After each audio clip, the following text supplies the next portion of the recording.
What's up everyone, Diogo Tadini here. Welcome to another video here on my channel. Today, I think it's just fair, as we spoke about the G7X and why I didn't upgrade to the Mark II, I think it's just fair to actually review our friend Canon G7X Mark I. Hello.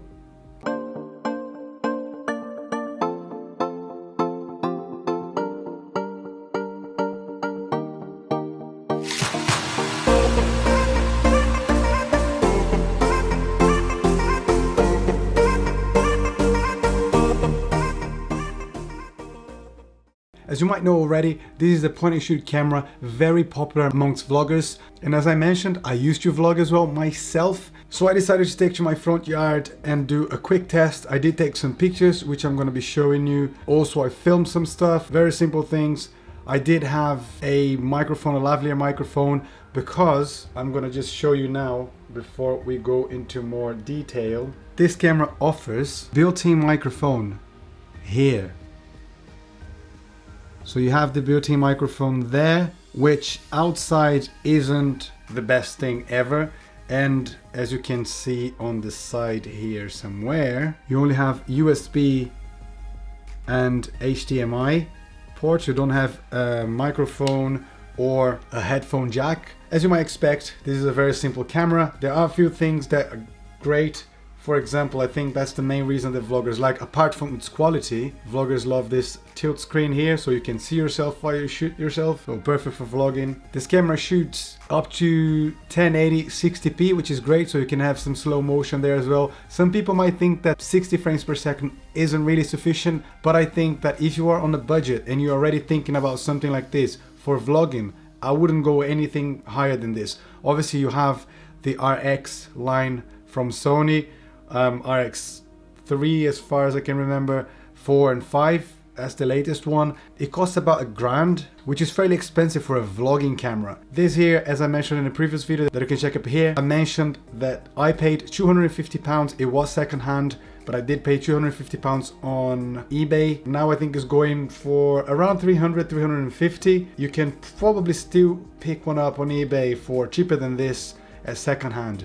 But again, it's a great camera if you are interested in taking pictures for Instagram. It does shoot JPEG and RAW, which is great. You have different ways of setting white balance, you have autofocus, you have many things that I think it would be more than enough for a person who is running a YouTube channel and posting constantly to Instagram. I'm going to be mentioning some stuff while I was filming. I haven't checked the audio yet, so I'm not sure how good it is, if it's good enough. However, this is the camera. It extends the little lens here for a little bit. It's between about 24 millimeters all the way to 100, so you have another little bit extending there. At 24 you have 1.8 aperture, and at 100mm you have 2.8.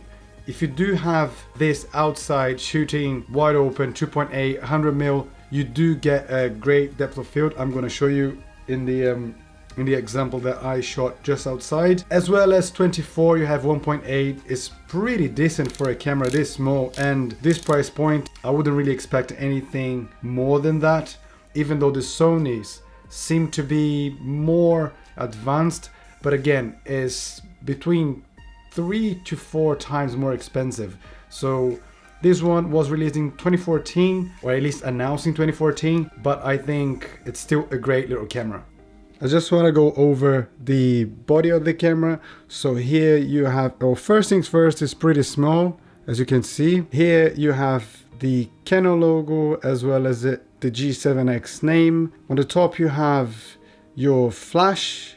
Well, I can actually show you the left hand side of the camera. If you flick this, you have the flash on top. You have the microphones. Let me see. There you go. Here, on and off button, the zoom button, so you can go left, you go all the way wide, so it's 24mm. All the way right, you go tight, which is 100mm. You have a shutter button here as well. Here is your mode buttons with all the different modes: manual, TV, AV priority, auto, and all that. You also have your exposure compensation So you can flick this, it goes from -3, there you go, all the way from -3 to all the way to +3. So that's what you have there for exposure. The back you have your screen, quite big screen, cool. Shame there isn't a viewfinder, but you have your flick screen, so for vloggers you can actually shoot yourself. Whoa, sweet, that's amazing. Wow. Anyway, your screen, your function button here, function button on the left, record button on the right. You have your dial to change your shutter speed or other things here as well, once depending on the mode that you selected up here. Left for focus, right for flash, up for, I think it's your shooting mode. I don't normally use it. And down your display. You also have the playback button and the menu button here at the bottom. On the right hand side you have, sorry, you might actually hear a train because the trains go crazy here. You have your Wi-Fi activation button. So once you press this, the camera will then start the Wi-Fi function. As you can see, I don't have my phone to connect here, but that's normally what it is. So you can turn it off. You have a little door here with micro HDMI and USB 2 port. On the bottom of the camera you have the standard for tripod mount. Here you have your battery and your SD card. So you push it, you have your SD card, and you flick that little latch there, you have your battery. Important thing about batteries, shooting constantly, I would say I would probably have between, let's say 35 to 45 maybe minutes of constant shoot. That's pretty much what it is for the G7X body. Now let's go to the outside to see some tests. So this is the image of the G7X Mark I. I will show you roughly, this is pretty much like a vlogging setup. I have a Joby tripod here. You can see it creates sort of nice flares, but at the moment I've got autofocus set. I'm not sure about the audio because I'm using a lavalier mic here, and I'm not sure how it will be looking. The camera sometimes struggles, I guess, because it's not in auto. So for instance, it's not overcast today, but the sun is kind of breaking through the clouds, and obviously you can see I'm completely overexposed. If I walk in the shadows again, then you see, there you go, I'm properly exposed. But it does struggle sometimes to achieve the best autofocus. I guess this will be, it does a pretty good job for its price, to be honest. You can obviously change the configuration on the go, so I do have to do on the screen. I have to tap on the screen and then change. For example, I'm changing my shutter speed now. I had it set to 500. I have my aperture set to 1.8, so it keeps that nice depth of field, very shallow for 1.8. If I change to, this is set to 24 mil, I believe, but if I zoom in and go all the way to 100, you're gonna see,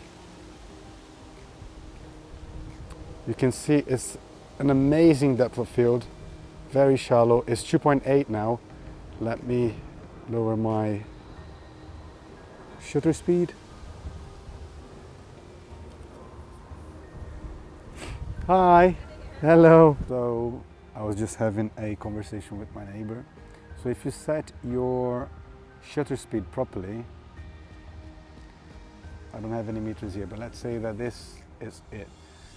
At 100 mil, 2.8, ISO is 125, you have a great depth of field as well. So it's very shallow, as you can see here on my left. It's really good. Normally vloggers don't use this, but I guess if you are interested in depth of field, this camera is pretty good. Now going back to its widest, which I believe is 24. So the zoom, as I actually zoomed out, the autofocus kept on my face. which is pretty good. And I just have to adjust again the shutter speed for better exposure. And that's it. I mean, this is a great camera for vlogging. Also, if you want to do things from afar, for example, here in front of my house there's this quite big communal garden, so I'm just going to show you. Obviously it's very hard to expose for the sky, for example. If you go all the way to 2000, you can sort of expose for the sky, but obviously the top, but obviously the garden will be underexposed, but you can't expect much of a camera, of a point and shoot camera. Let's go around it. Let's do a bit of vlogging here. So here's 24. Let's go back to 100 so you can see how the focus works. It works pretty well. Depth of field. If you can also tap and choose manual focus, so whenever you move you won't go anywhere. If you tap autofocus again, you slowly focus on whatever is normally in the middle, but if you can tap and you focus where you tapped before, and you track as well, which is pretty great. Tap and focus. One thing that definitely bothers me in this camera is the audio system. You've got two little, or even three, or maybe two holes on top of the camera, which are the microphones. However, it does not help when you're outside. I did have some sort of like makeshift dead cat on top of it. I don't have it anymore because I stopped vlogging, but it's very important for you, if you have the need to use the microphone on this camera, as you don't have a microphone input, you have that dead cat on top, or you do like me. I'm using a mic here without an actual dead cat, but it's very important if audio is important for you. And that's it for today, guys. I hope you guys enjoyed this video. If you did find this video informative, if you liked it, please give us a thumbs up down below. If you want to see more videos like this, please subscribe to the channel, and I'll see you guys in the next video.